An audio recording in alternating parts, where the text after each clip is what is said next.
Sometimes the ground beneath our feet holds secrets we never imagined. For 37 years, Silas Yoder thought he knew every inch of his family farm in Pennsylvania's Amish country. After a fierce storm knocked down an old oak tree, Silas discovered a hidden door buried in the earth.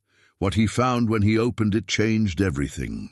The underground tunnel led to something no one expected: ancient artifacts and mysterious symbols that didn't belong in their quiet farming community. Soon, word spread beyond their peaceful world, bringing archaeologists, treasure hunters, and government officials to their doorstep. Silas faced an impossible choice between protecting his family's simple way of life and revealing a discovery that could rewrite history. What was hidden beneath his land for all those years, and why? Was someone so desperate to keep it buried? Before we jump back in, tell us where you're tuning in from, and if this story touches you, make sure you're subscribed, because tomorrow I've saved something extra special for you. The first light of dawn crept across the Pennsylvania countryside, like a gentle blessing, painting the rolling hills in shades of amber and gold. Silas Yoder stood on his front porch, breathing in the crisp morning air that still carried the earthy scent of last night's storm. At 53, his hands bore the honest calluses of 3 decades of farming, and his beard, now streaked with silver, framed a face weathered by sun and seasons, but softened by contentment. "The Lord giveth and the Lord taketh away," he murmured, surveying the damage scattered across his 100-acre farm.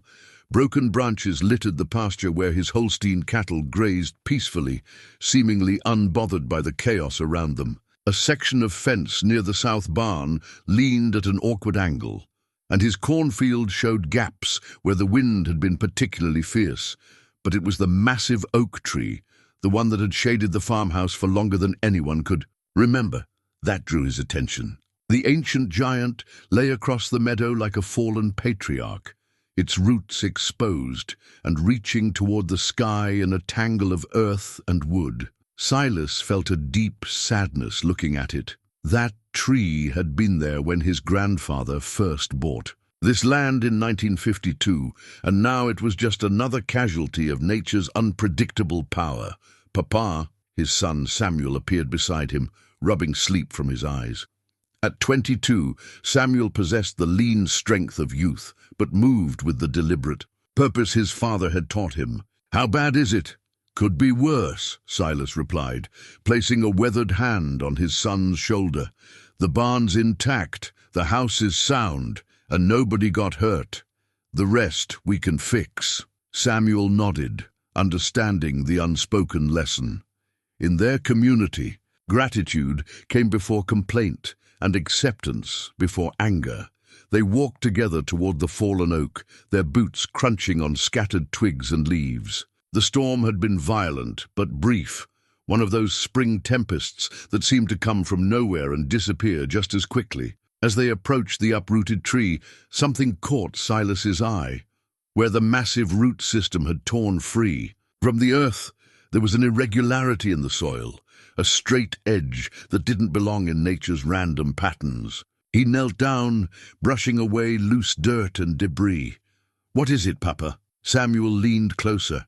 Silas's fingers traced what appeared to be weathered wood, partially buried and covered with decades of accumulated earth. The more he cleared away, the more distinct it became. A doorframe, old and substantial, set into what looked like a stone foundation. "I don't know," Silas admitted, though his voice carried an undertone of unease that Samuel had rarely heard. "Help me clear this away." Working together, father and son carefully removed the dirt and debris. What they uncovered made them both step back in wonder. It was indeed a door. Heavy oak planks bound with iron hardware that had somehow resisted decades of moisture and decay. Near the upper corner, partially obscured by grime, was a small wooden cross, hand-carved with the simple precision that marked Amish craftsmanship. "Martha!" Silas called toward the house. "Martha, come see this." His wife appeared in the doorway, wiping her hands on her apron. At 48, Martha Yoder moved with the quiet grace of a woman who had found her place in the world, and was content with it. Her dark hair, pinned back in the traditional style, was beginning to show threads of grey, but her brown eyes remained bright with intelligence and gentle humour. "What's all the commotion?" she asked, walking toward them with their 15-year-old daughter Rebecca trailing behind. "Look at this, Mama," Samuel said, gesturing toward their discovery. It was under the oak tree. Martha stared at the door for a long moment, her expression shifting from curiosity to concern. "How long do you think it's been there?"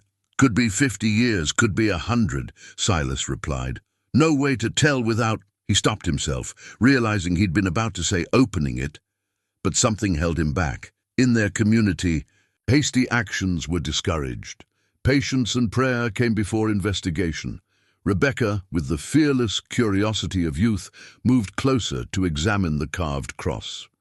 "It looks like the ones Grandfather Yoder used to make," she observed. "See how the arms are slightly rounded at the ends." Silas felt a chill that had nothing to do with the morning air. His grandfather, Isaac Yoder, had indeed been known for his wood carving, particularly his distinctive crosses, but Isaac had never mentioned anything about hidden doors or underground spaces. "We should cover it back up," Martha said quietly. "At least until we've had time to think and pray about what to do." "But Mama," Samuel protested, "aren't you curious? I mean, what if there's something important down there?" "Sometimes," Martha replied, with the wisdom that came from years of marriage to a man who occasionally let curiosity override caution.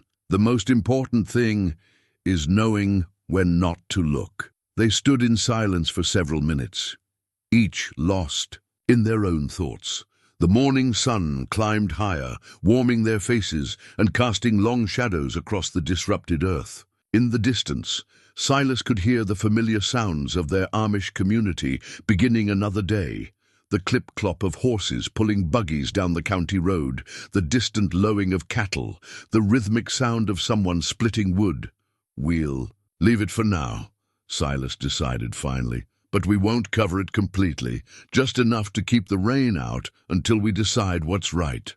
As they walked back toward the house for breakfast, none of them noticed the way Silas's eyes kept drifting back toward the exposed door, or how his steps seemed to slow as if he were reluctant to leave the mysterious discovery behind. The kitchen welcomed them with the aroma of fresh bread and coffee. Martha had risen before dawn, as was her custom, to prepare breakfast and begin the day's baking. The long wooden table, crafted by Silas's own hands 7 years earlier, was set with simple white plates and heavy ceramic mugs. A jar of Martha's strawberry preserves sat beside a wheel of butter they'd churned the previous evening. "Samuel," Martha said, as she placed a platter of eggs and bacon on the table, "after breakfast, you'll need to check on the cattle and see if any of them were injured in the storm. Rebecca, you can help me assess the garden damage."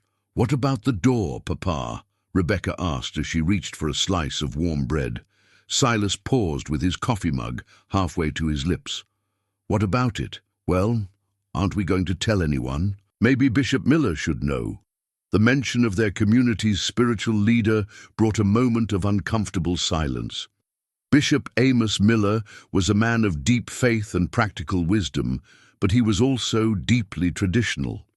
Unusual discoveries, particularly ones that might attract attention from the outside world, were viewed with suspicion and caution. "We'll see," Silas said finally. "For now, this stays between us." Martha nodded her approval, but Samuel looked less convinced. "But what if it's something historically important?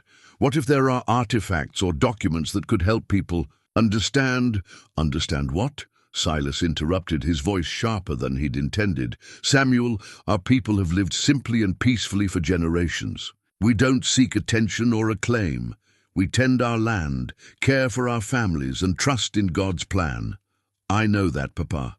But don't you think God might have revealed this door for a reason?"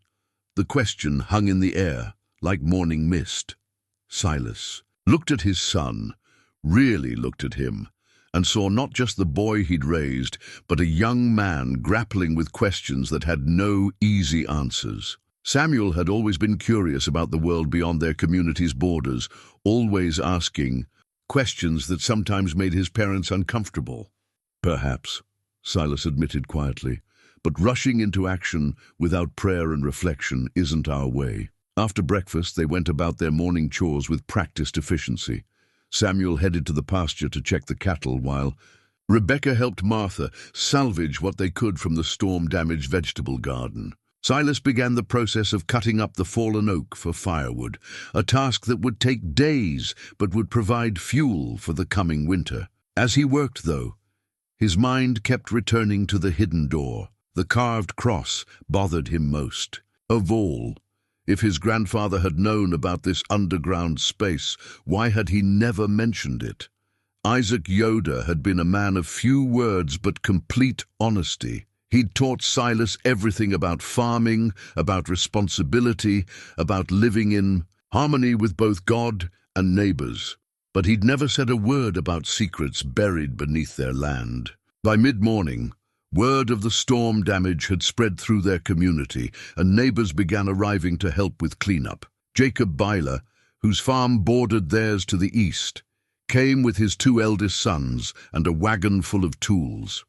Mary Stoltzfus brought a basket of fresh muffins and offered to help Martha with indoor tasks while the men worked outside. "Heard you lost the big oak," Jacob said as he and Silas surveyed the fallen tree. "Shame. That was a beautiful specimen. 60 years or more, I'd guess," Silas replied. "My grandfather always said it was here when he bought the land." "Your grandfather was a good man," Jacob reflected. "Quiet but good, always willing to lend a hand when someone needed help." They worked in comfortable silence for a while, cutting branches and stacking wood. Other neighbors arrived throughout the morning: the Mast family, the Stoltzfuses, the Fishers. It was the Amish way, this immediate response to a neighbor's need. No one had called them or sent word. They simply came because they knew they were needed. But as the morning progressed, Silas found it increasingly difficult to concentrate on the work. Every time someone walked near the area where the door lay partially concealed, he felt his chest tighten with anxiety. What if someone noticed the irregularity in the soil? What if the covering he'd hastily arranged wasn't adequate? "You seem distracted today," Jacob observed during a brief rest break. "Everything all right?" Silas looked at his longtime friend and neighbor, a man whose judgment he'd always trusted. For a moment he was tempted to confide in him about the discovery, but something held him back. Perhaps Martha's words about patience, or perhaps an instinctive understanding that once this secret was shared, there would be no taking it back. "Just thinking about all the cleanup ahead," he said instead. "It's going to take weeks to get everything back to normal." Jacob nodded sympathetically. "We'll all pitch in. That's what neighbors do." As the volunteers worked, Martha served them coffee and fresh bread, moving among the men with quiet efficiency. Rebecca helped by carrying tools and clearing smaller debris. Samuel, Silas noticed, kept glancing toward the concealed door with poorly hidden fascination. By afternoon, significant progress had been made. The broken fence was repaired, the scattered debris cleared, and the fallen oak sectioned into manageable pieces. As the neighbors prepared to leave, each offering to return the next day if needed, Silas felt both grateful for their help and relieved that the hidden door had remained undiscovered. "Thank you all," he said, as the last wagon pulled out of their lane. "We're blessed to have such good neighbors."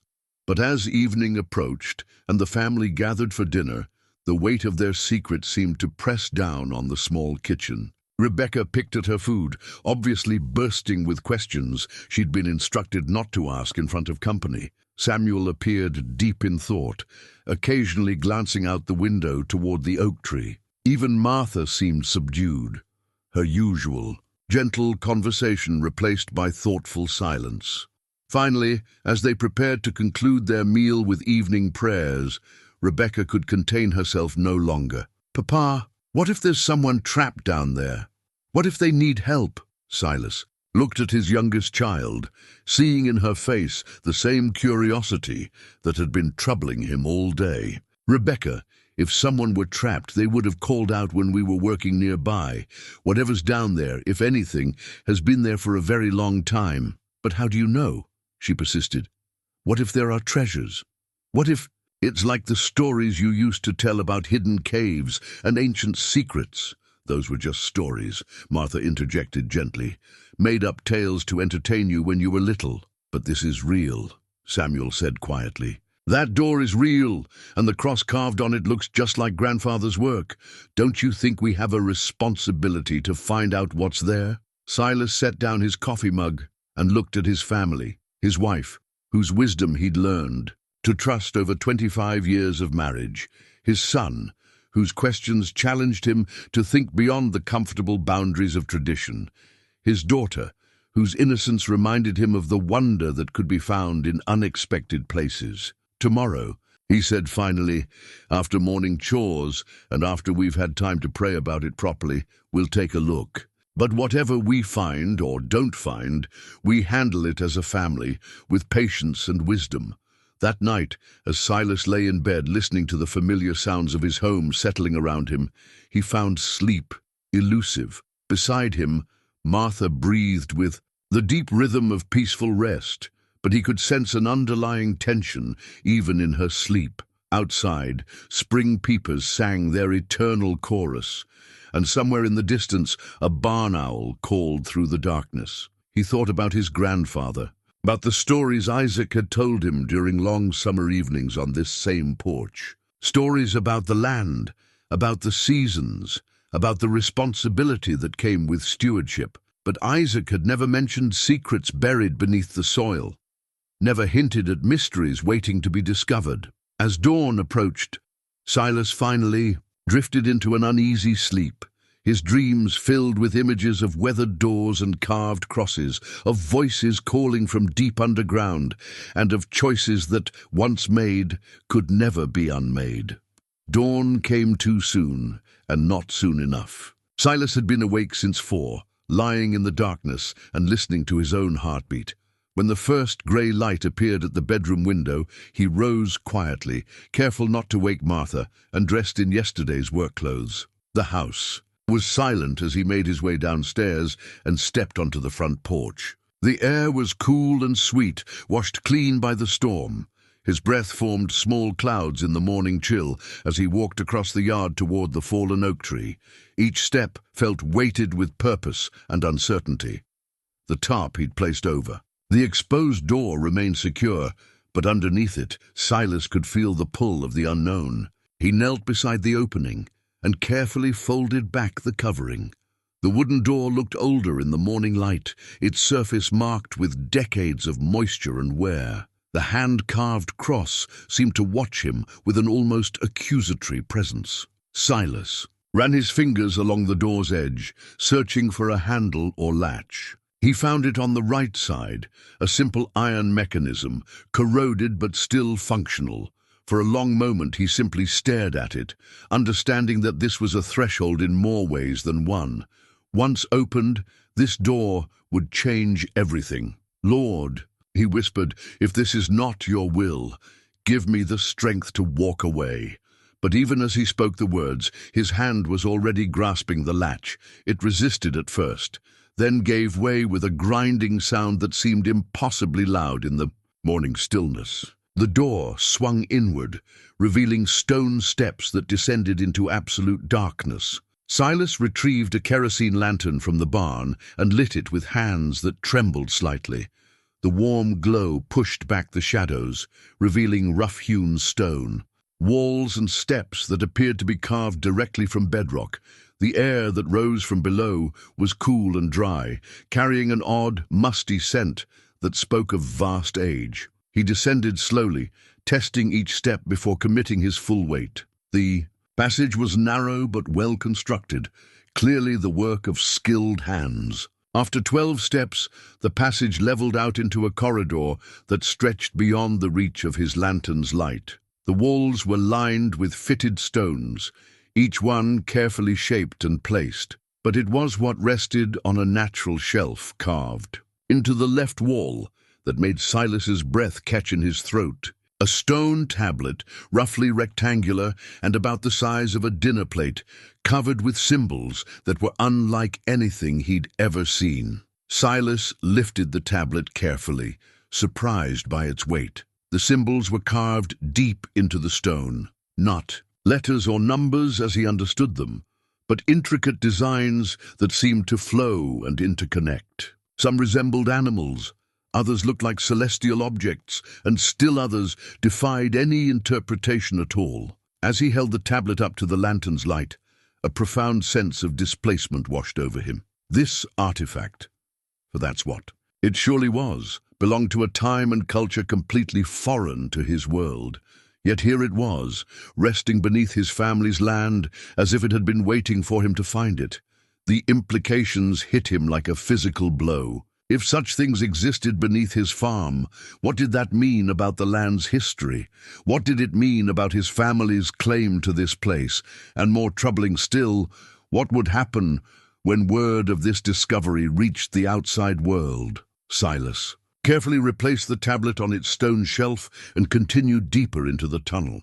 The passage curved slightly to the right, and after perhaps 50 feet, it opened into a larger chamber. Here, the walls showed evidence of more intentional construction, carefully fitted stones, niches carved at regular intervals, and what appeared to be ventilation shafts that disappeared upward into darkness. But it was the chamber's contents that truly staggered him. Along the walls, arranged with obvious care, were dozens of objects that spoke of a sophisticated civilization. Pottery vessels of various sizes, their surfaces decorated with the same mysterious symbols, tools crafted from stone and what looked like copper, and in one corner, a collection of items that made Silas's theological worldview real, artifacts that appeared to be ceremonial in nature, suggesting religious practices that predated Christianity in this land by centuries, perhaps millennia. The most disturbing discovery was a section of wall where symbols had been painted in what looked like natural pigments. The images showed human figures engaged in activities Silas couldn't identify. Some appeared to be farming or hunting, others seemed ritualistic. But all of them suggested a complex society that had once thrived in this very place. Silas spent nearly an hour in the chamber, moving from artifact to artifact with growing amazement and mounting dread. Everything he saw challenged his understanding of local history. According to everything he'd been taught, this area had been wilderness when the first European settlers arrived. But the evidence before him suggested otherwise. It pointed to an indigenous civilization of considerable sophistication. When he finally climbed back to the surface, the sun was well above the horizon, and he could hear Martha calling his name from the house. He secured the door and replaced the top, but he felt as if he were carrying the weight of the underground chamber with him as he walked across the yard. "There you are," Martha said, as he entered the kitchen. "I was beginning to worry." "You were. Gone so long. I was just checking the storm damage," he replied, hating himself for the half-truth. But how could he explain what he'd seen? How could he describe artifacts that seemed to rewrite everything they thought they knew about their land? Samuel and Rebecca were already at the breakfast table, and both looked at him expectantly. He could see the questions in their eyes, the barely contained curiosity about whether he'd opened the mysterious door. "Well," Samuel asked when the silence became uncomfortable, "did you—" "I looked," Silas said simply, "and now I need to think. What did you find?" Rebecca pressed, her young face bright with excitement. Silas looked at his daughter, at his son, at his wife, who was watching him with growing concern. How could he tell them that their simple, ordered world had just become infinitely more complicated? How could he explain that their land, their heritage, was connected to mysteries that could tear apart everything they held dear? "There's a passage," he said finally, "stone walls, well constructed, and there are objects, old objects that I don't understand." "What kind of objects?" Martha asked quietly. "The kind that will bring outsiders to our door," Silas replied. "The kind that will change everything." The weight of his words settled over the kitchen like a heavy blanket. Samuel leaned forward, his eyes bright with scientific curiosity that Silas recognized and feared. Rebecca looked confused, not fully grasping the implications, but Martha understood immediately, and Silas could see the fear taking root in her eyes. "How old?" she asked. "I don't know. Very old. Older than our people have been in this land." "Certainly." They finished breakfast in near silence, each lost in their own thoughts. Silas found himself unable to concentrate on the food, his mind replaying every detail of what he'd seen in the underground chamber. The stone tablet with its mysterious symbols, the pottery and tools that spoke of skilled craftspeople, the painted figures on the wall that suggested complex social and religious practices. But more than the artifacts themselves, what troubled him was the sense of sacredness he'd felt in that place. It wasn't just a storage area or a hiding place. It felt like a sanctuary, a place set apart for purposes he couldn't begin to understand. "Papa," Samuel said as they prepared to begin the day's work, "shouldn't we tell someone? I mean, if these things are as old as you think, who would we tell?" Silas interrupted. "And what would happen when we did?" The question hung between them, heavy with implication. They all knew what would happen. Archaeologists would come, government officials, perhaps historians and reporters. Their quiet farm would become a center of attention, their privacy invaded, their peaceful way of life disrupted. "But if it's important historically," Samuel began. "Important to whom?" Martha asked sharply. "Important enough to destroy our family's peace? Important enough to turn our home into a public spectacle?" Silas looked at his wife, hearing in her voice the protective instincts of a mother who sensed danger approaching. She was right, of course. Once this secret was revealed, there would be no controlling what followed. But as he walked to the barn to begin his morning chores, Silas carried with him the image of that stone tablet, with its mysterious symbols that seemed to pulse with meaning just beyond his comprehension. Whatever civilization had created those artifacts, they had been real people with real lives, real hopes and fears and dreams. Didn't they deserve to be remembered? Didn't their story deserve to be told? The questions followed him through the morning, growing heavier with each passing hour, until he felt as if he were carrying the weight of history itself on his shoulders. 3. Days passed before Silas could resist the pull of the underground chamber any longer. Despite Martha's worried glances and his own better judgment, he found himself returning to the hidden entrance each morning before dawn, drawn by a curiosity that grew stronger rather than weaker with time. On this particular morning, he brought a second lantern and resolved to explore beyond the initial chamber. The stone tablet remained where he'd first found it, its mysterious symbols seeming to shift and dance in the flickering light. But today he ventured deeper into the passage, following a corridor that branched off from the main chamber. The air grew cooler as he descended, and the construction became even more impressive. These weren't roughly hewn tunnels carved by desperate people seeking shelter. They were the work of skilled engineers who understood stonework and drainage. Whoever had built this place had intended it to last. 50 feet into the new passage, Silas discovered a second chamber, smaller than the first, but no less remarkable. Along one wall, carefully wrapped in what appeared to be oiled leather, lay a collection of scrolls. His hands shook as he unwrapped the first one, revealing what looked like a map. The leather was supple despite its obvious age, and the markings were made in a dark ink that had resisted time's passage. The map showed a network of tunnels and chambers extending far beyond what Silas had explored. Passages that seemed to connect multiple locations across a wide area. Some of the symbols matched those he'd seen on the stone tablet, but others were completely foreign. As he studied the map by lantern light, a disturbing realization began to take shape.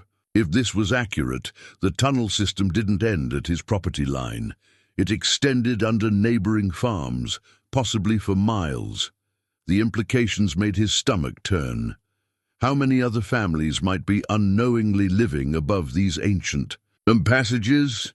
The sound of footsteps echoing through the tunnel made Silas's heart leap into his throat. He quickly rolled up the map and extinguished one of his lanterns, pressing himself against the stone wall. The footsteps grew louder, accompanied by the glow of another light source. "Papa," Samuel's voice called softly. "Papa, are you down here?" Relief and anger warred in Silas's chest as his son appeared at the chamber entrance, carrying a battery-powered flashlight that cast harsh shadows on the ancient walls. "Samuel," Silas said, struggling to keep his voice calm. "What are you doing here?" "I followed you," Samuel admitted, his young face showing a mixture of defiance and curiosity. "I've been watching you sneak out here every morning for 3 days. I know you told us to wait, but I couldn't stand it anymore." "This is not a game," Silas said sharply. "These things, whatever they are, they're not meant for us." But Samuel was already moving around the chamber, his flashlight beam revealing details that Silas's kerosene lanterns had missed. The walls were covered with painted figures and symbols, far more extensive than he'd initially realized. Some of the images showed what appeared to be ceremonies or rituals. Others depicted daily life, hunting, farming, what might have been teaching or storytelling. "Papa, this is incredible," Samuel whispered, his voice filled with awe. "Look at this artwork. Look at the craftsmanship. These people were artists, engineers, probably astronomers too." He pointed to a section of wall where symbols clearly represented celestial objects. "How can we not share this with the world?" "Because the world will take it from us," Silas replied. "The world will turn our home into a research site, our family into curiosities, our peaceful life into chaos." Samuel turned to face his father, and in the harsh LED light, Silas could see the generational divide that was opening between them. His son's eyes burned with the kind of intellectual passion that Silas recognized but feared. "But Papa, don't you see? This isn't just about us anymore. This is about history, about understanding civilizations that lived here long before Europeans ever arrived. We have a responsibility. We have a responsibility to our family first," Silas interrupted, "to our community, to our way of life." "What if those aren't the only responsibilities we have?" Samuel asked quietly. "What if we also have a responsibility to these people, whoever they were? What if we're meant to be the ones who tell their story?" The question hit Silas harder than he'd expected. During his previous visits to the chambers, he'd felt that same sense of responsibility, as if the artifacts were waiting for someone to honor the lives and culture they represented. But that feeling conflicted sharply with his duty to protect his family. "Show me the map," Samuel said, noticing the leather scroll in his father's hands. Against his better judgment, Silas unrolled the ancient document. Samuel's flashlight revealed details that the kerosene lanterns had obscured, fine lines and symbols that showed an almost modern understanding of cartography. "This is amazing," Samuel breathed. "Look, you can see property boundaries that match current farm lines. And here," he pointed to a cluster of symbols, "this looks like it might indicate the location of other chambers or entrances." "That's what worries me," Silas admitted. "If this is accurate, we're not the only ones sitting on top of these tunnels." They stood in silence for several minutes, studying the map and its implications. Finally, Samuel spoke again. "We should tell the Bilers and the Fishers. If their land is involved too, they have a right to know." "Absolutely not," Silas said firmly. "The fewer people who know about this, the better." "But Papa, what if someone else discovers an entrance on their property? What if they don't handle it as carefully as we have? What if treasure hunters or amateur archaeologists damage everything?" The possibility hadn't occurred to Silas, but it made sense.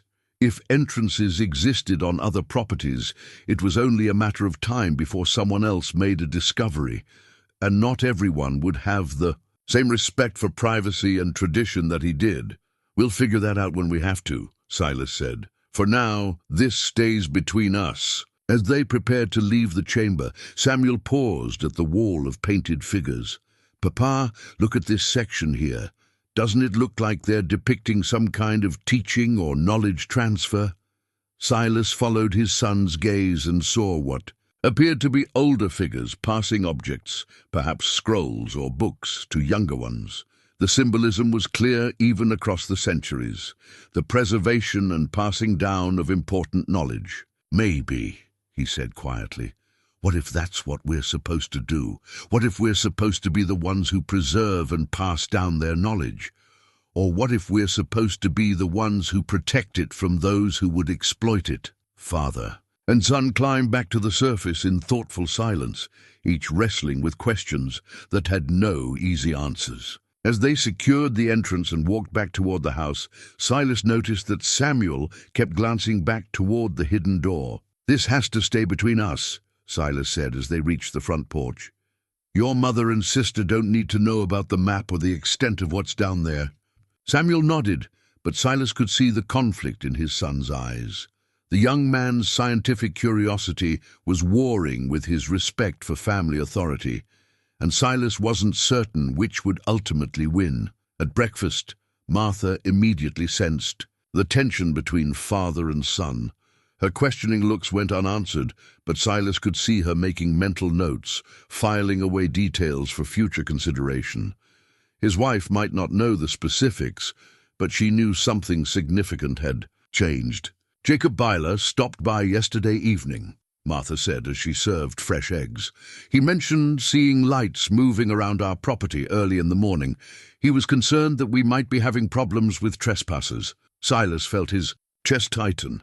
If their neighbor was already noticing unusual activity, how long before others began asking questions? "I'll speak with Jacob," he said. "Let him know it was just me checking on some fence repairs." But even as he spoke the words, Silas knew that their secret was becoming harder to keep. Each day brought new complications, new risks of discovery, and with Samuel now involved, the pressure to reveal or protect the underground chambers was only going to intensify. The confrontation Silas had been dreading came on a gray Thursday morning, 2 weeks after the storm.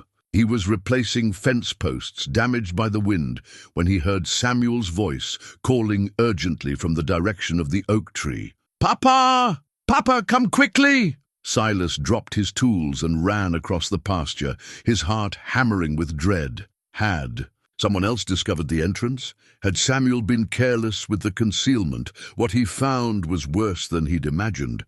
Samuel was kneeling beside the exposed door, but he wasn't alone. Rebecca sat cross-legged on the ground nearby, her eyes wide with wonder as she examined something small and metallic in her palm. "Rebecca," Silas said, struggling to keep his voice level. "What are you doing here?" "I followed Samuel," she said matter-of-factly. "I knew you two were keeping secrets, and I wanted to see what was so important." Silas looked at his son, who had the grace to appear ashamed. "Samuel, we agreed." "I know, Papa. But she caught me this morning, and I couldn't think of a good... Fast enough. Besides," he added with a touch of defiance, "she has a right to know.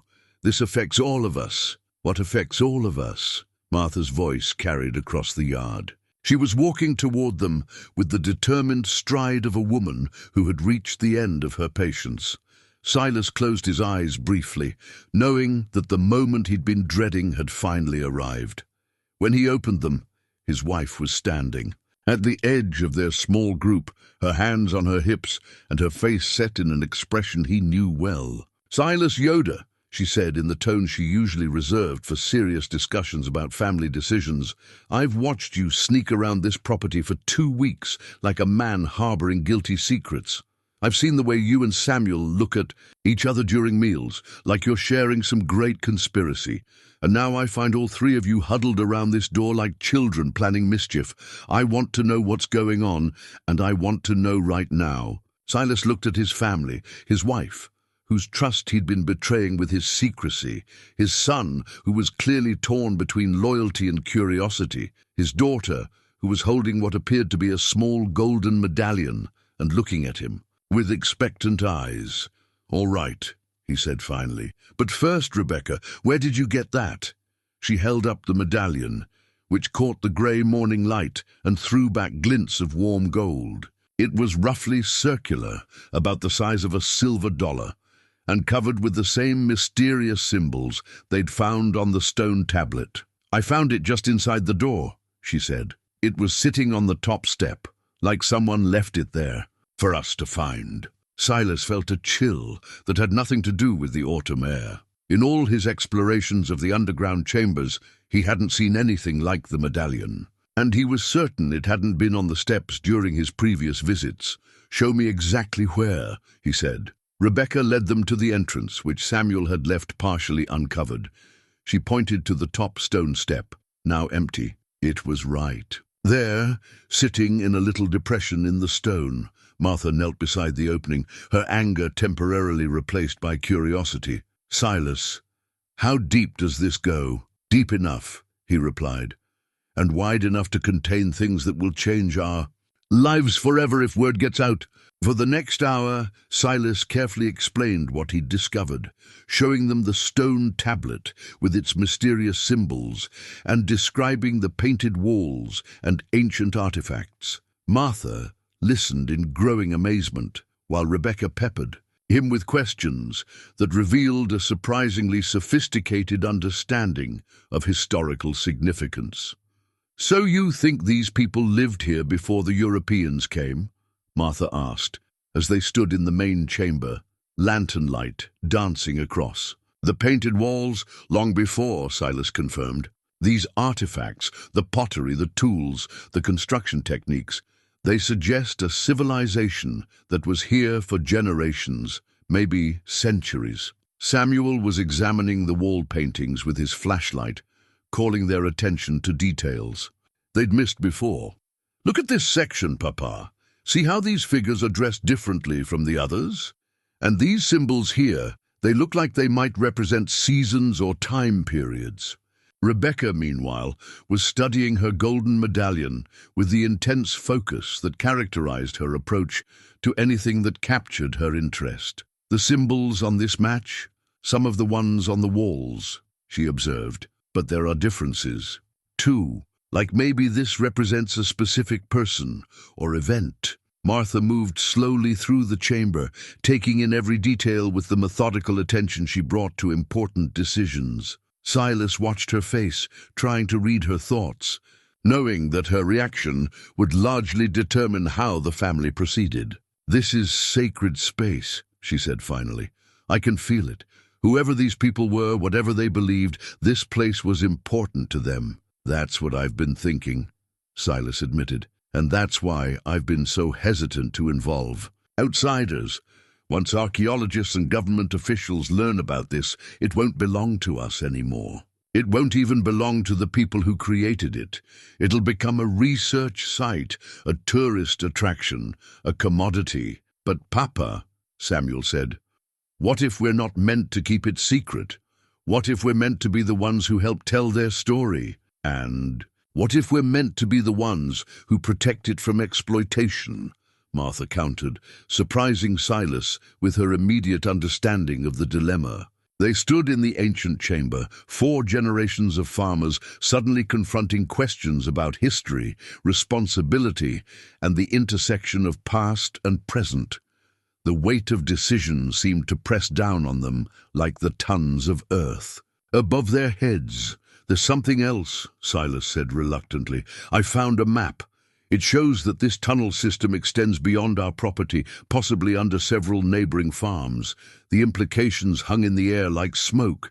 If other families were unknowingly living above these ancient passages, the discovery could affect far more than just the Yoder family." "We need guidance," Martha said finally.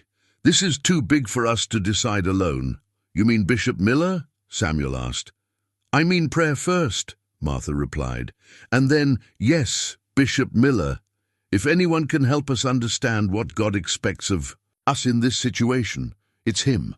Silas nodded, feeling relief at having the burden shared, even as he worried about expanding the circle of knowledge. "But we tell him everything. The artifacts, the map, all of it. If we're going to ask for spiritual guidance, we need to be completely honest." Rebecca was still examining her medallion, turning it over in her small hands. "Do you think the person who made this is buried down here somewhere? The question hit Silas with unexpected force. In all his focus on artifacts and historical significance, he hadn't fully considered that this might be a burial site, that they might be walking among the final resting places of real people who had lived and loved and hoped for their own descendants to remember them. "I don't know," he admitted, "but if they are, that makes our responsibility even greater." As they prepared to leave the chamber, Martha paused at the wall of painted figures. "These people," she said softly, "they were telling stories here, teaching their children, preserving their history. In their own way, they were doing what we try to do, passing down what matters to the next generation. But we still don't know what happened to them," Rebecca observed. "Why did they leave? Where did they go?" "Maybe," Samuel said thoughtfully, "they didn't leave.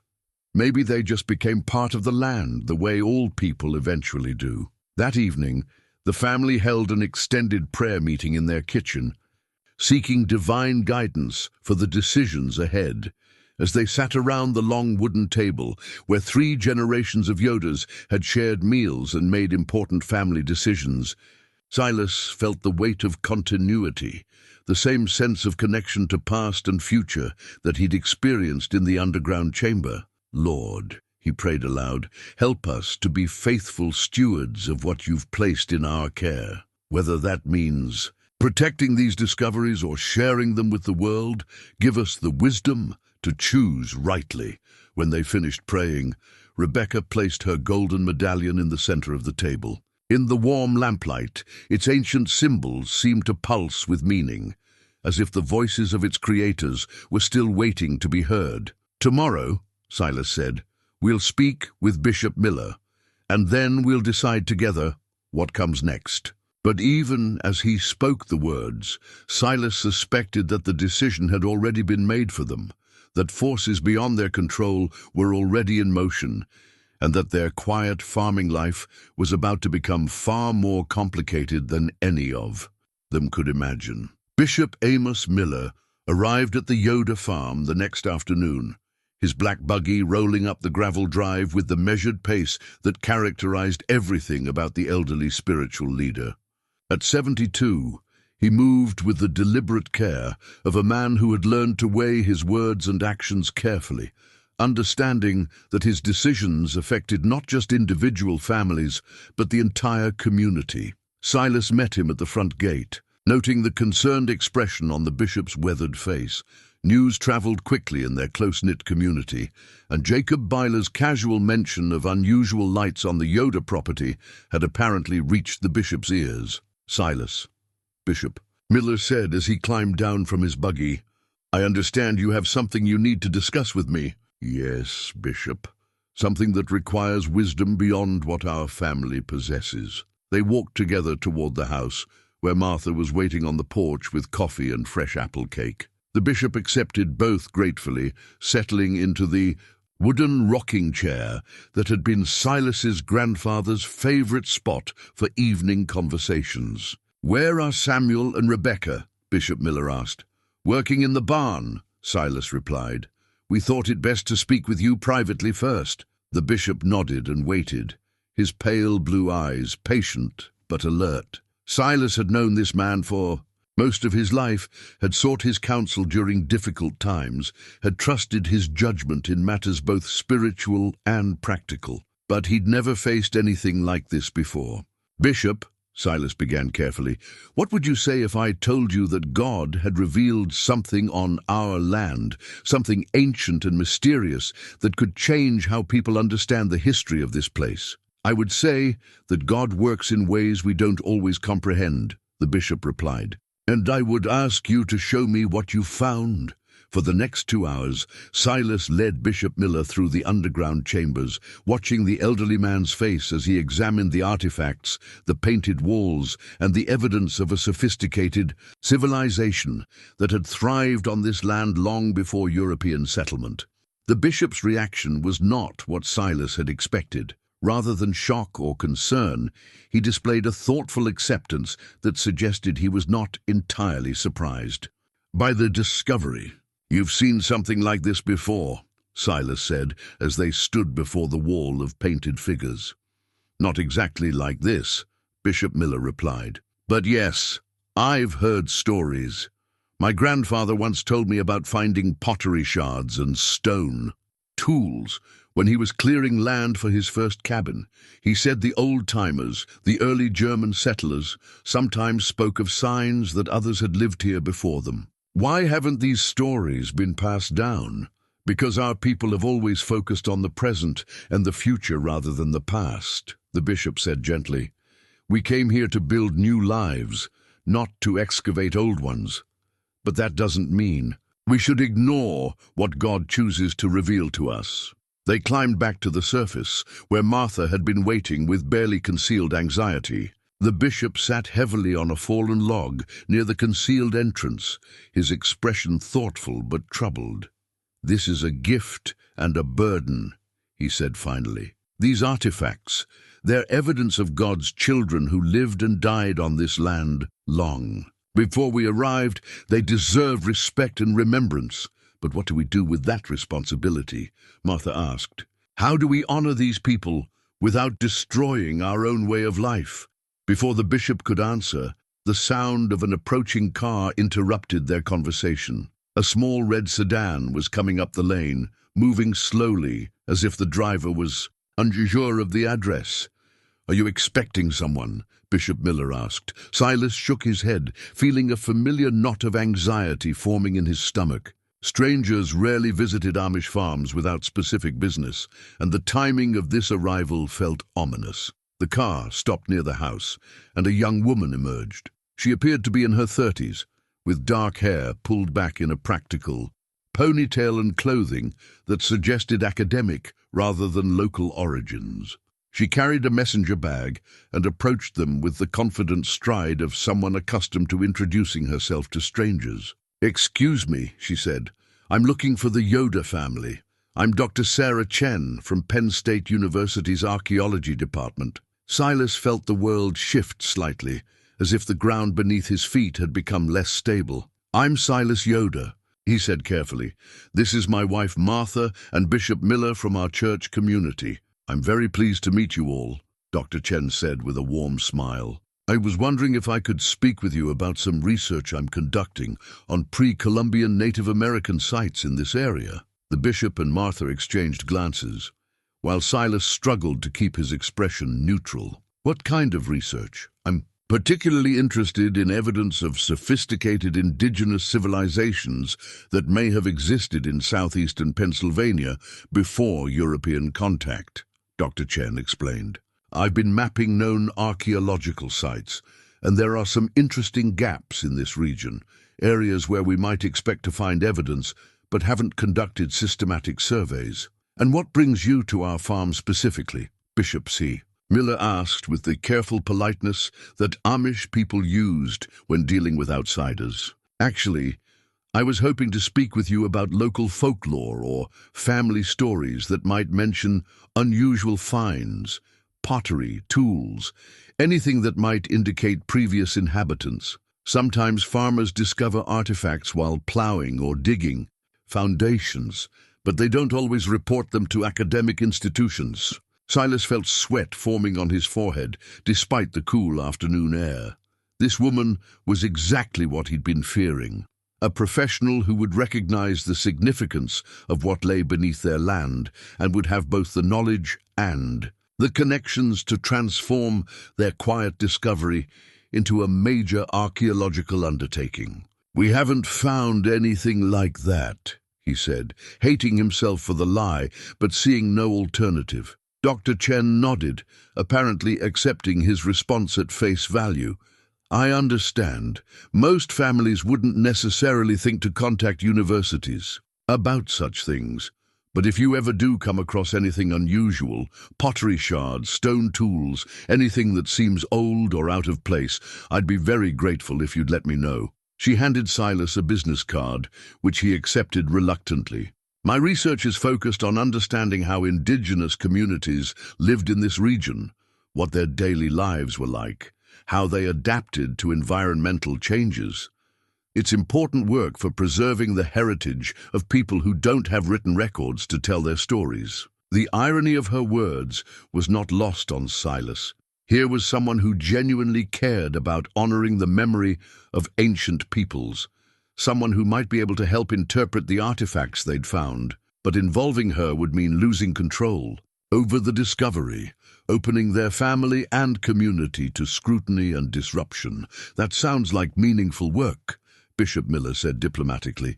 We'll certainly keep your information. Dr. Chen thanked them and prepared to leave, but as she walked back toward her car, she paused and looked around the property with the trained eye of someone who knew how to read landscapes for archaeological potential. This is beautiful land, she said. Perfect positioning near water sources, good soil, natural shelter. If I were an indigenous community looking for a place to establish a permanent settlement, this is exactly the kind of location I'd choose. With that observation hanging in the air like a prophecy, she drove away, leaving the three of them standing in uncomfortable silence. She knows, Martha said quietly. Maybe not specifics, but she knows there's something here. How could she? No, Silas asked. Because she's trained to recognize the signs, Bishop Miller replied, and because she's probably not the only one who's been researching this area. The implications of the archaeologists' visit settled over them like gathering storm clouds. Their secret was no longer contained within their family and community. It was now part of a larger conversation about indigenous heritage and archaeological preservation, whether they participated in that conversation or not.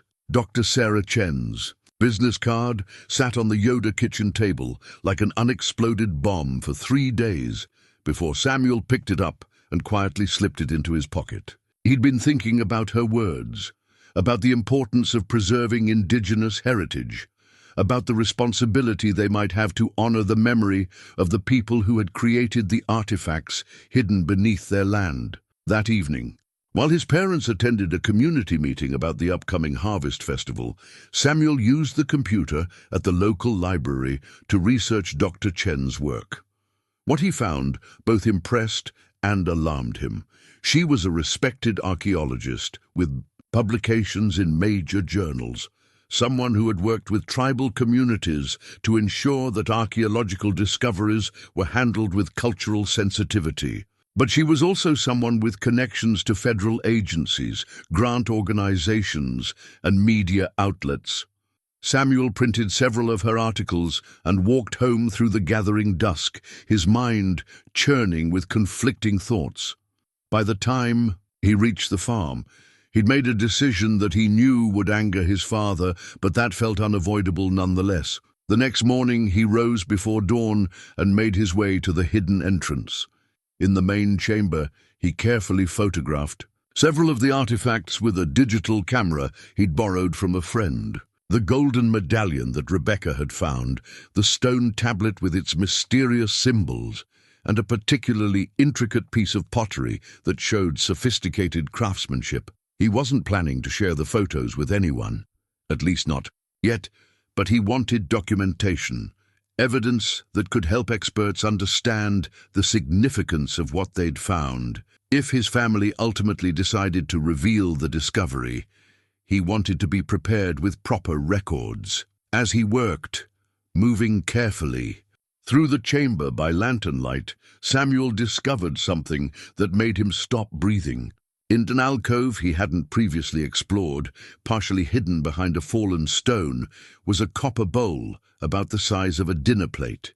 Its surface was covered with intricate engravings that seemed to tell a story, figures engaged in what looked like ceremonial activities, symbols that suggested seasonal or astronomical significance. But what truly stunned him was the bowl's condition.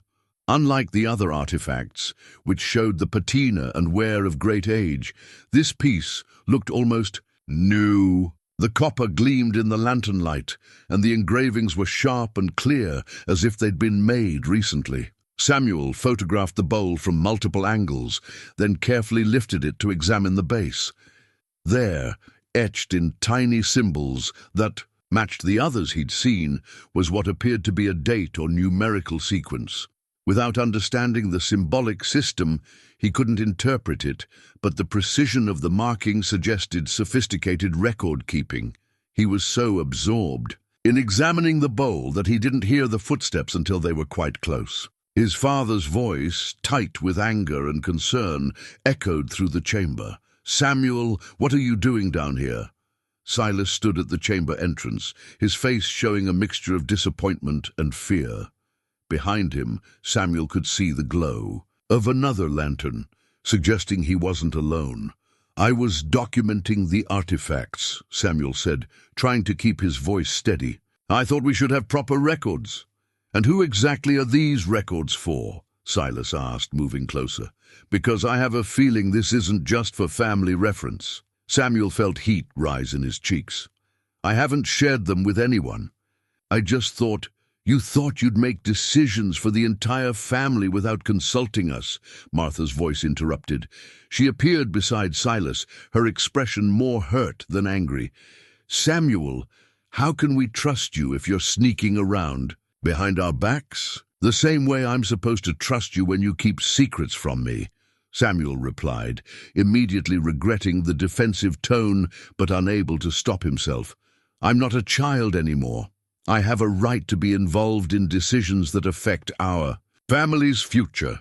Bishop Miller's voice came from the tunnel entrance, calm but carrying clear authority. "Samuel, bring the camera and come up here, all of you." They climbed to the surface in tense silence, emerging into a grey morning that matched the mood of the gathering. Bishop Miller was waiting near the concealed entrance, his expression grave. "Samuel," he said quietly, "show me what you photographed." With reluctant fingers, Samuel scrolled through the digital images on the camera's small screen. The bishop examined each one carefully, his weathered face showing no emotion. When Samuel reached the photos of the copper bowl, however, the elderly man's eyes widened slightly. "Where did you find this?" he asked, pointing to the image of the pristine bowl, "in an alcove I hadn't explored before." "Bishop, it looks almost new compared to the other artifacts. How is that possible?" Instead of answering immediately, Bishop Miller looked at Silas and Martha with an expression that conveyed something Samuel couldn't interpret. "We need to have a longer conversation," he said finally. "All of us. And we need to have it now." They gathered in the kitchen, where Martha served coffee with hands that trembled slightly. The bishop sat at the head of the table, his fingers steepled in thought, while the family waited for him to speak. "There are things about our community's history that we don't often discuss," he began slowly. "Stories that have been passed down through a few families, including my own, about our relationship with the people who lived on this land before us." "What kind of stories?" Silas asked. "Stories about cooperation, about mutual respect, about promises made and kept." The bishop paused, seeming to weigh his words carefully. "My great-grandfather told me that the early German settlers didn't just find empty land when they arrived. They found a people who had survived great hardships, disease, warfare, displacement, and who had learned to hide their most precious possessions to protect them from those who would exploit or destroy them." Samuel felt his understanding of their discovery shift dramatically. "You're saying these artifacts were hidden intentionally, that the people who created them might have had contact with early European settlers?" "I'm saying that the copper bowl you found, the one that looks almost new, might not be as old as you think. Some of these chambers might have been used for storage and protection well into the historical period." The implications hit Samuel like a physical blow. If the bishop was correct, then these weren't just archaeological artifacts. They were evidence of a continuous cultural presence that had been deliberately concealed from mainstream historical narratives. "But why keep it secret?" Martha asked. "Why not acknowledge this cooperation, this peaceful coexistence?" "Because," Bishop Miller said sadly, "there were others who didn't want cooperation. Others who found it easier to believe that the land was empty, that there were no prior claims to respect, no promises to honor." The kitchen fell silent except for the ticking of the wall clock and the distant lowing of cattle in the pasture. Samuel stared at the photos on his camera, seeing them now not just as historical artifacts, but as evidence of a hidden history that challenged everything he'd been taught about the settlement of Pennsylvania. "So what do we do now?" he asked quietly. "Now," said a new voice from the kitchen doorway, "you decide whether you trust me enough to help you figure that out." They all turned to see Dr. Sarah Chen standing in the entrance, her expression serious, but not accusatory. In her hands she held a manila folder and what appeared to be very old documents. "Dr. Chen," Silas said, rising from his chair, "how did you—" "Your neighbor Jacob Byler called me," she said simply. "He's been watching unusual activity on your property for weeks, and when I mentioned my research interest, he thought I should know. But more importantly, I have information that I think you need to see before you make any decisions about what you found." She placed the folder on the table and opened it to reveal what appeared to be historical maps, legal documents, and handwritten letters that were clearly very old. "These are copies of documents from the Pennsylvania Historical Society," she explained. "They detail a formal agreement made in 1754 between a group of German immigrants and representatives of the Susquehannock people regarding the protection of certain culturally significant sites." Samuel felt the ground shifting beneath him again, as the scope of their discovery continued to expand beyond anything he'd imagined.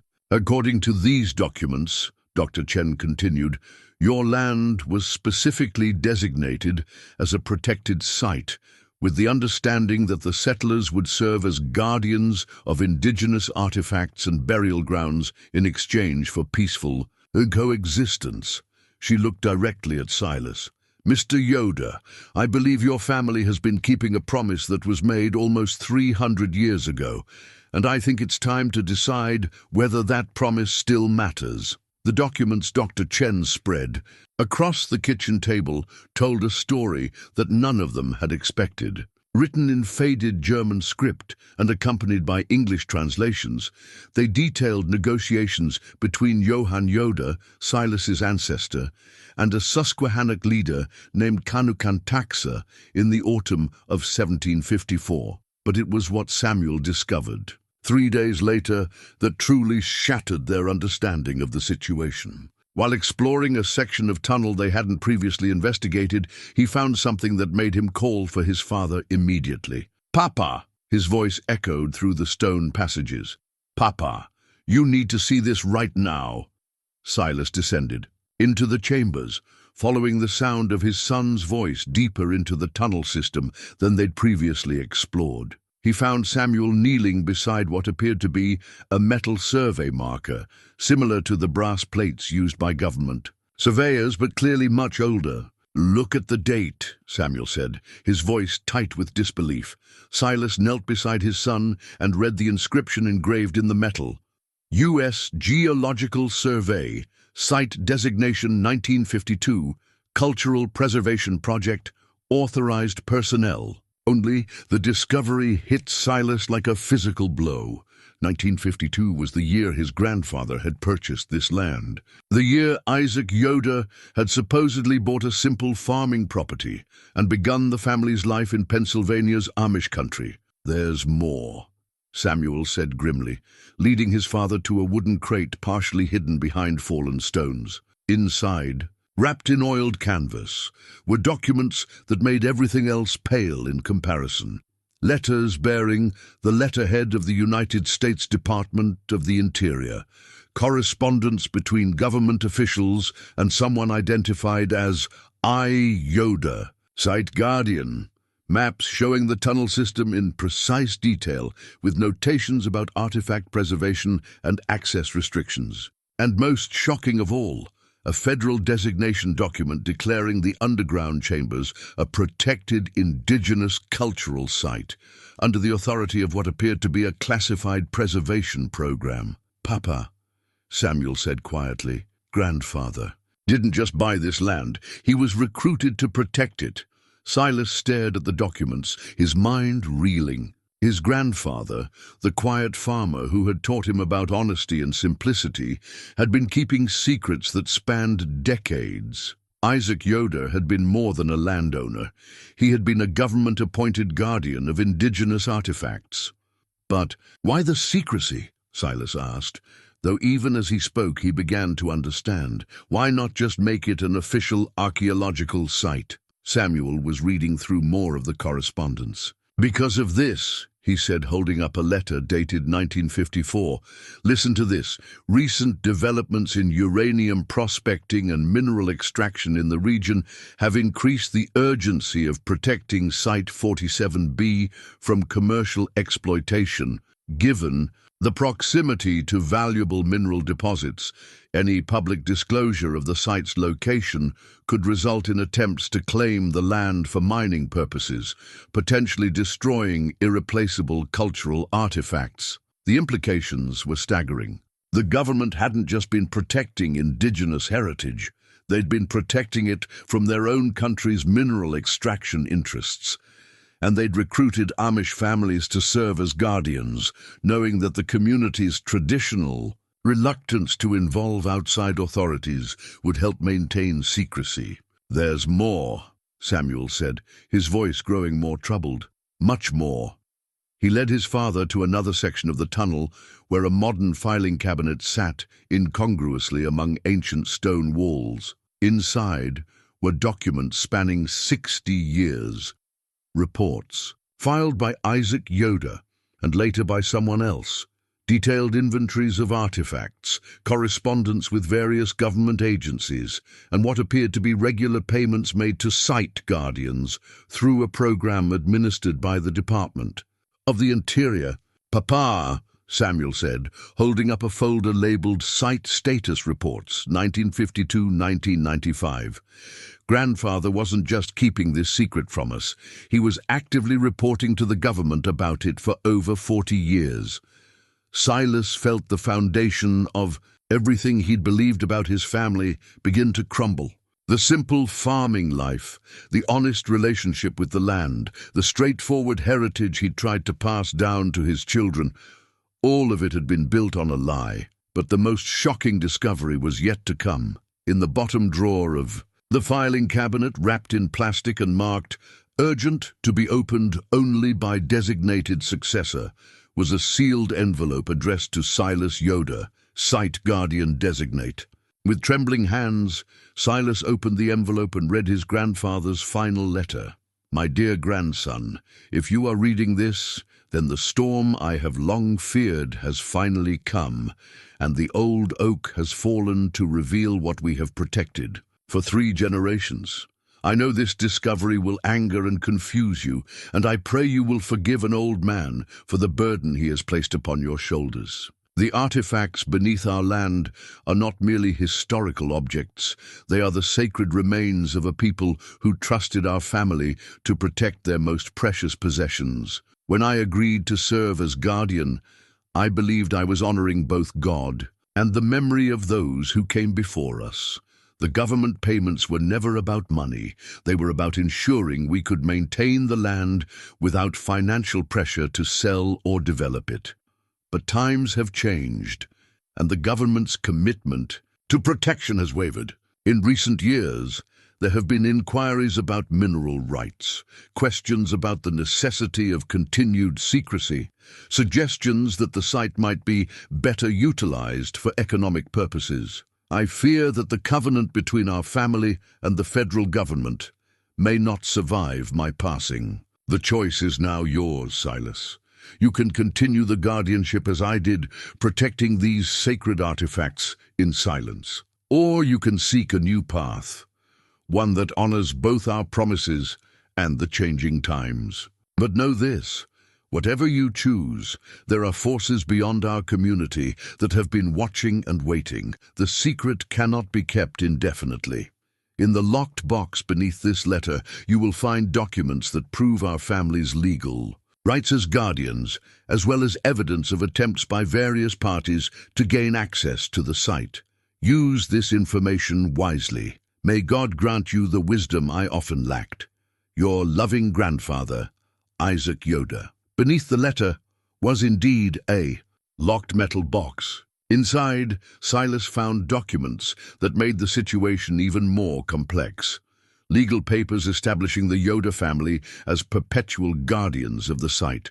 Correspondence from mining companies inquiring about land purchases, and most disturbing of all, recent letters from government officials suggesting that the protection program might be discontinued due to budget constraints and changing priorities. Samuel read over his father's shoulder, his face growing pale as the full scope of their inheritance became clear. "Papa, we're not just dealing with family secrets anymore. We're caught in the middle of a federal cover-up, corporate interests, and indigenous rights issues that go back decades." "And Dr. Chen?" Silas asked, though he was beginning to suspect the answer. Samuel found the answer in another folder, correspondence between Dr. Sarah Chen and various federal agencies, documenting her role as an independent archaeological consultant who had been monitoring the site for signs of compromise or exposure. "She didn't find us by accident," Samuel said grimly. "She's been watching our family for months, waiting for something like this to happen." As they climbed back to the surface, carrying the weight of their new knowledge, Silas felt as if he were emerging into a completely different world. The simple farming life he'd thought he was living had been an illusion. His family had been custodians of secrets that involved federal agencies, corporate interests, and cultural preservation issues of national significance. But more than that, they had been guardians of sacred space, protectors of the memory and heritage of people who had trusted their ancestors to keep faith across generations. The weight of that responsibility, now fully revealed, was almost overwhelming. As they reached the kitchen, they found Martha waiting with Dr. Chen and Bishop Miller. The expressions on all three faces suggested that the time for secrets, all secrets, had finally come to an end. "I see you found your grandfather's letters," Dr. Chen said gently. "I was hoping you would, before others started looking." "Others?" Silas asked, though something in her tone suggested he didn't want to know the answer. "Federal agents will be here by morning," she said quietly. "The protection program is being terminated, and the site is being transferred to a new agency with different priorities. We have perhaps 12 hours to decide how to protect what your family has guarded for 3 generations." Outside, the sound of vehicles approaching could be heard in the distance. The isolation that had protected their secret for so long was about to end, and with it, the quiet life that Silas had believed was his family's true inheritance. The federal agents arrived at dawn, just as Dr. Chen had predicted. 3 black SUVs pulled into the Yoder lane, followed by a white van loaded with equipment that looked more suited to a mining operation than an archaeological survey. Silas watched from his kitchen window as men in dark suits emerged from the vehicles, their movements precise and businesslike. But they weren't alone. Word had spread through the Amish community overnight, carried by Bishop Miller and the network of relationships that bound their people together. And now, wagons and buggies were arriving from every direction. Jacob Byler came with his 3 eldest sons. The Fisher family arrived with tools and a determined expression. The Stoltzfuses brought food and a quiet resolve that spoke of people prepared for a long siege. "What are they doing here?" Martha asked, watching as their neighbors formed a loose circle around the federal vehicles. "Protecting us," Samuel said simply. "The way our people always have." Dr. Chen had spent the night in their guest room working, frantically on her laptop and making phone calls to colleagues, tribal representatives, and media contacts. As the federal agents approached the house, she emerged from the kitchen carrying a thick folder and wearing an expression of grim determination. "Mr. Yoder," the lead agent said as Silas stepped onto his front porch. "I'm Agent Morrison from the Department of Interior. We're here to conduct a transfer of custody for Protected Site 47B. "Transfer to whom?" Silas asked, though Dr. Chen had already explained the situation during their long night of planning. "A joint task force representing mineral survey interests," "And Homeland Security concerns," Morrison replied smoothly. "The site has been redesignated for economic evaluation and potential extraction of strategic materials." Bishop Miller appeared at Silas's side, his presence both calming and authoritative. "Agent Morrison, I'm Bishop Miller, spiritual leader of this community. Before any transfers take place, I believe Mr. Yoder has some documentation you should review." Morrison's expression suggested impatience, but he accepted the folder that Dr. Chen handed him. As he read through the contents, legal documents establishing perpetual guardianship, correspondence proving government knowledge of the site's cultural significance, and most importantly, the original 1754 agreement between indigenous people and German settlers, his confident demeanor began to shift. "These documents appear to predate federal authority in this region," he said carefully. "That's correct," Dr. Chen replied. "The guardianship agreement was made before the United States existed as a nation. It represents a legally binding contract that supersedes later federal designations." While the agents huddled in consultation, Samuel descended into the underground chambers one final time. His mission was specific and urgent: to document and preserve the most significant artifacts before they could be removed or damaged by federal excavation. In the deepest chamber, he found what they had all been hoping existed: a collection of perfectly preserved seeds stored in sealed containers that had protected them for generations. The seed cache represented something even more precious than historical artifacts. It represented the continuation of life itself, the possibility of renewal and growth across centuries. Working quickly by LED light, Samuel carefully photographed each container and its contents. Some appeared to be food crops that were no longer cultivated. Others looked like medicinal plants, and still others defied identification entirely. But all of them represented the accumulated botanical knowledge of generations of indigenous farmers and healers. As he worked, he became aware of voices echoing through the tunnels, not from above, but from deeper passages he hadn't yet explored. Moving carefully toward the sound, he discovered something that changed everything. The tunnel system wasn't empty. In a chamber far beneath the main archaeological site, Samuel found an elderly Native American man sitting beside a small fire, tending a collection of plants that were clearly being cultivated in the underground space. The man looked up as Samuel approached, his weathered face showing no surprise at the intrusion. "You must be Isaac's grandson," the man said in accented but clear English. "I was wondering when you'd finally make it down here." Samuel stood speechless, his understanding of the situation shifting once again. "You've been living down here." "Not living," the man corrected gently. "Tending. My name is Joseph Crow Feather, and my family has been working with yours for 3 generations to protect this place." The implications hit Samuel like a thunderbolt. The site wasn't just a repository of ancient artifacts. It was still actively sacred space, still being used by indigenous people who had never abandoned their connection to the land. "The seeds," Samuel said, looking at the cultivation area. "You've been maintaining them." "Seeds are hope," Joseph replied simply. "They carry the promise that what was lost can be renewed, that what appears dead can live again. Your grandfather understood this. The question is whether you understand it too." Above ground, the confrontation was escalating. More federal agents had arrived, along with equipment trucks and what appeared to be corporate representatives. But the Amish community had also grown, creating a human barrier between the agents and the concealed tunnel entrance. Agent Morrison was growing increasingly frustrated. "This is federal property under eminent domain authority. You need to disperse immediately." "Actually," Dr. Chen said, stepping forward with another set of documents, "there's been a development you should know about."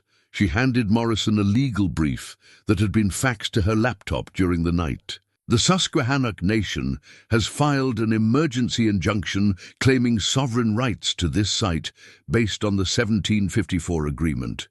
They're arguing that the federal government never had legitimate authority to designate or control the location. Furthermore, Bishop Miller added, the Pennsylvania Historical Society has designated the site as a state landmark, which requires a completely different legal process for any changes in status.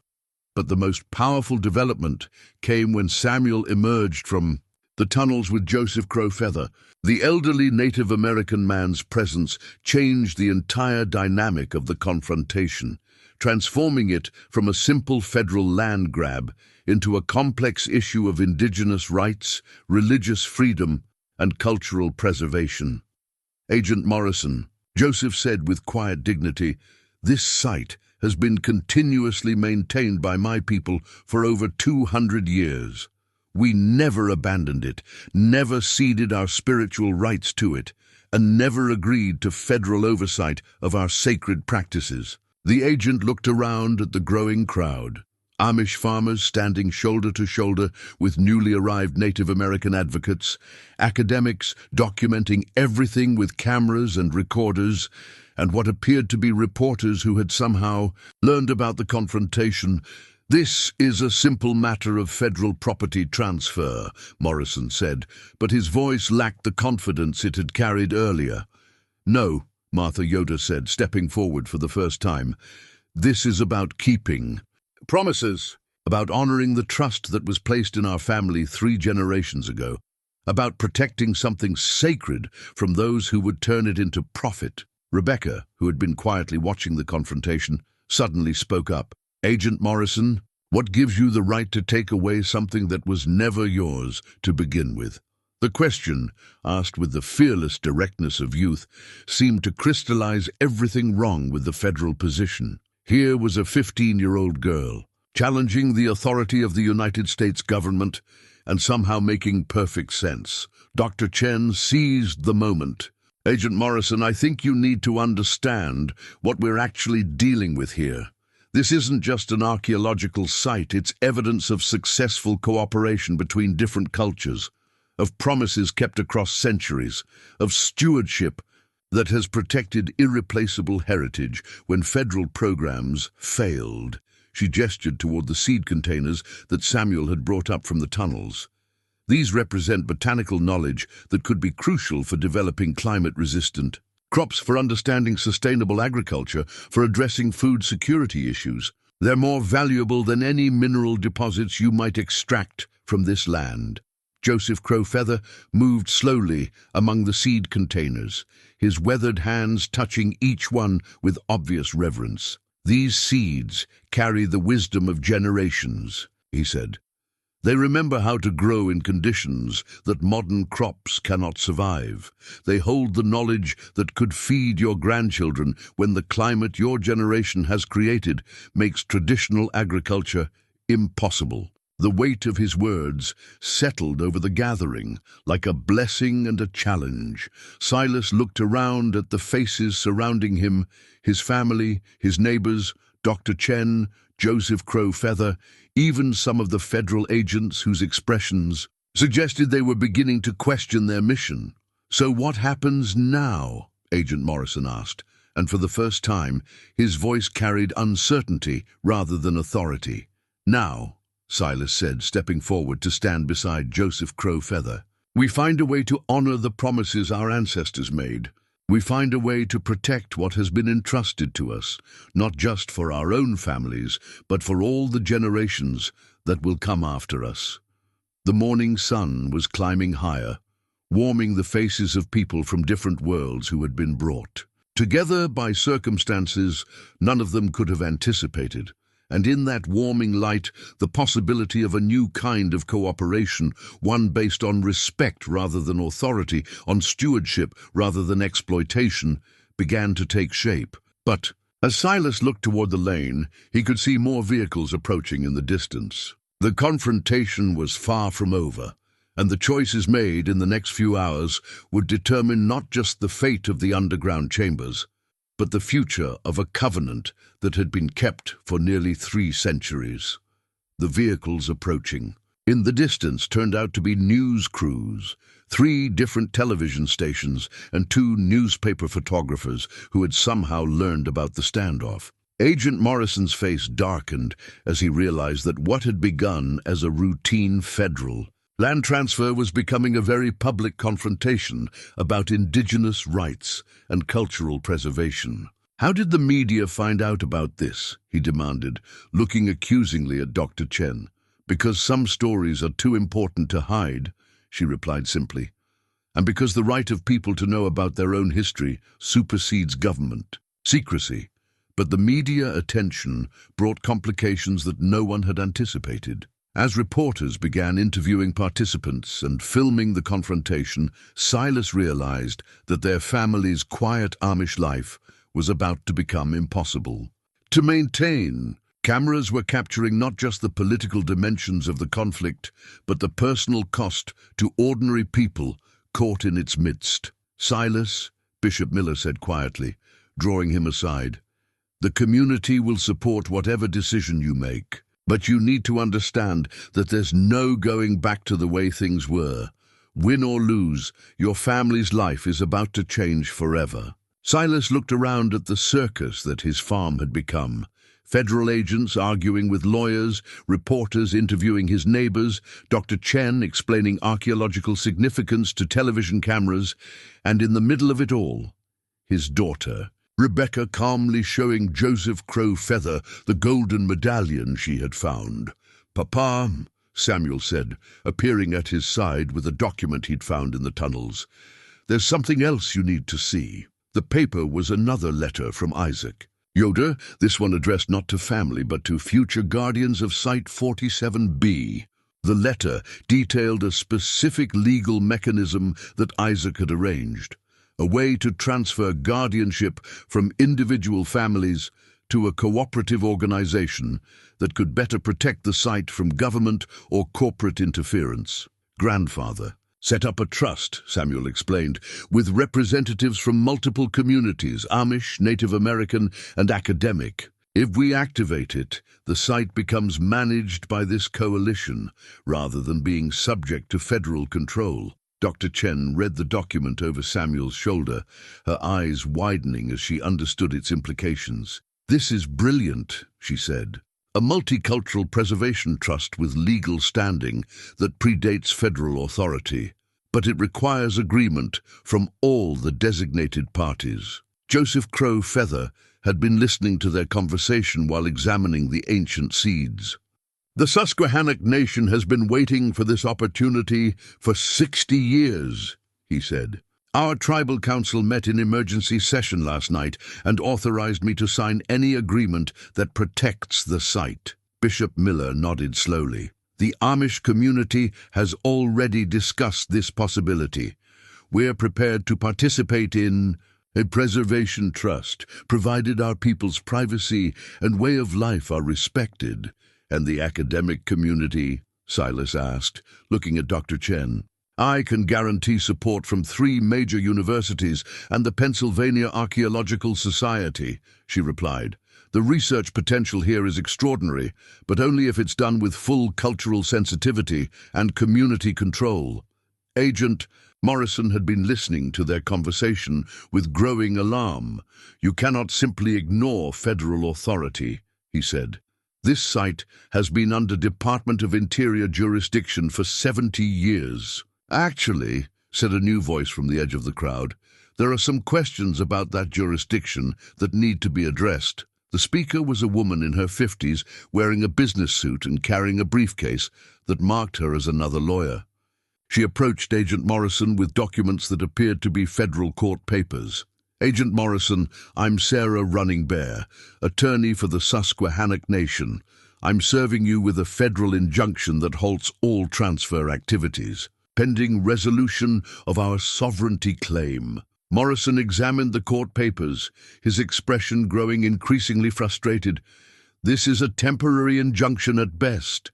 The courts will ultimately support federal authority." "Perhaps running," Bear replied. But the injunction gives us time to activate the preservation trust that Isaac Yoder established. And once that trust is operational, the legal situation becomes much more complex. The next 2 hours were a blur of legal consultations, phone calls, and document signing. Representatives from various agencies conferred in hushed conversations, while media crews documented every development. Through it all, Silas felt as if he were watching his quiet farming life dissolve before his eyes. But it was Rebecca who provided the moment of clarity that cut through all the legal complexity. As adults argued about jurisdiction and sovereignty, she walked to the center of the gathering and spoke in a voice that carried surprising authority for someone so young. "Excuse me," she said, and somehow everyone stopped talking to listen. "All of you are arguing about who has the right to control this place. But maybe the question isn't who controls it.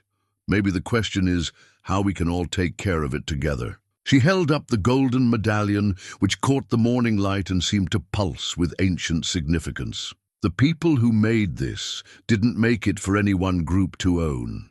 They made it to tell a story, to pass down knowledge, to connect the past with the future.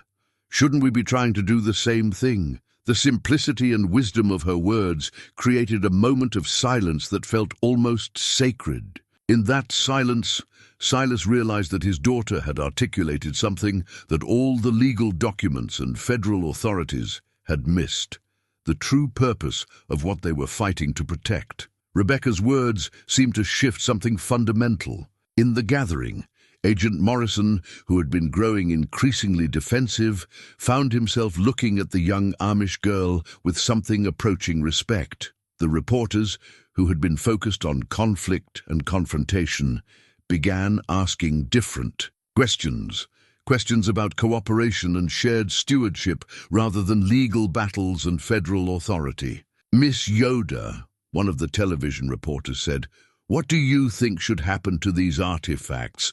Rebecca looked around at the faces surrounding her: Amish neighbors, Native American advocates, federal agents, academics, and media representatives, and seemed to consider her words carefully. "I think they should stay where they've always been," she said simply. "But I think people should be able to learn from them, not just scientists and government people, but regular people who want to understand how others lived and what they valued." Joseph Crowfeather stepped forward, his weathered face showing deep emotion. "This child speaks with wisdom that many adults have forgotten," he said. "The artifacts were never meant to be hidden away in museums or government storage facilities. They were meant to teach, to connect generations, to remind us of what we can accomplish when different peoples work together." Dr. Chen was frantically taking notes, realizing that Rebecca's spontaneous vision might actually provide a framework for resolving the complex legal and cultural issues they faced. "What if we created a living museum?" she suggested. "A place where people could visit and learn, but where the artifacts remained in their original context, cared for by the communities that understand their significance." Bishop Miller nodded thoughtfully. "Our people value education and service to others. If such a place could operate without disrupting our community's peace and privacy, we might consider it. The tribal council would support such an arrangement," Joseph Crowfeather added, "provided that our people had a meaningful role in interpreting the cultural significance of what visitors see." Agent Morrison found himself in an impossible position. The federal injunction prevented him from proceeding with the land transfer. The media attention made any heavy-handed enforcement politically dangerous, and the community coalition was proposing solutions that actually seemed more practical than the mineral extraction project he'd been sent to facilitate. "I'll need to consult with my superiors," he said finally, "but I think we might be able to work something out." The breakthrough came when Sarah Running Bear produced a document that changed everyone's understanding of the situation. It was a recently discovered letter from the Department of Interior, dated 1995, officially terminating the site protection program and transferring responsibility for the location back to local community stewardship as originally intended. This letter was never properly processed or communicated to the Yoder family, she explained. For the past 30 years, you've been the legal guardians of this site without any federal oversight or support. Silas felt a mixture of relief and bewilderment. So the federal government has no current claim to the site? Correct, which means the preservation trust that your grandfather established can be activated without federal interference. The documents were signed that afternoon on a folding table set up in the Yoder front yard. Representatives from the Susquehannock Nation, the local Amish community, and 3 universities formally established the Site 47B Cultural Preservation Trust, with Silas Yoder as its first chairman. The terms were remarkably simple. The site would remain on Yoder family land, but would be managed cooperatively by the trust. Limited archaeological research would be permitted, always with full community oversight. Educational visits would be allowed on a carefully controlled basis, with all interpretation provided jointly by Native American cultural specialists and Amish community representatives. Most importantly, the seed preservation project would be expanded, with the ancient varieties being cultivated and shared with agricultural researchers working on climate-adapted crops. Mr. Yoder, Agent Morrison said as federal vehicles prepared to leave, I have to admit this outcome is probably better than what we were planning. Mineral extraction would have destroyed everything you're trying to preserve. Sometimes, Silas replied, the best way to protect something is to share it responsibly rather than hide it completely. As the last of the federal agents departed, and the media crews packed up their equipment, the Yoder farm began to return to something approaching normal. But it was a new kind of normal, one where their quiet farming life was now connected to broader communities and larger purposes. That evening, as the family gathered around their kitchen table for dinner, they were joined by Joseph Crow Feather and Dr. Chen, who had been invited to stay and help plan the trust's initial activities. "Papa," Rebecca said as they prepared for evening prayers, "I think Grandfather would be proud of what we did today." Silas looked around the table at the faces of people from different worlds who had somehow found common ground in protecting something larger than themselves. "I think you're right," he said. "I think he knew all along that this day would come, and that we'd be ready for it." Outside, the evening star was rising over land that had been farmed by multiple generations and multiple peoples, land that now carried the promise of continued stewardship and shared wisdom. The secret that had divided them was becoming the foundation for bringing them together. 6 months later, Silas stood on his front porch in the pre-dawn darkness, breathing in the familiar scent of early spring. The morning routine remained largely unchanged: cattle to tend, fields to prepare, family responsibilities that marked the rhythm of farm life. But so much else had transformed that sometimes he felt as if he were living in a different world entirely. The site, 47B Cultural Preservation Trust, had exceeded everyone's expectations. The underground chambers had been carefully documented and made accessible to researchers, but always under the watchful eyes of community guardians who ensured that every artifact was treated with proper respect.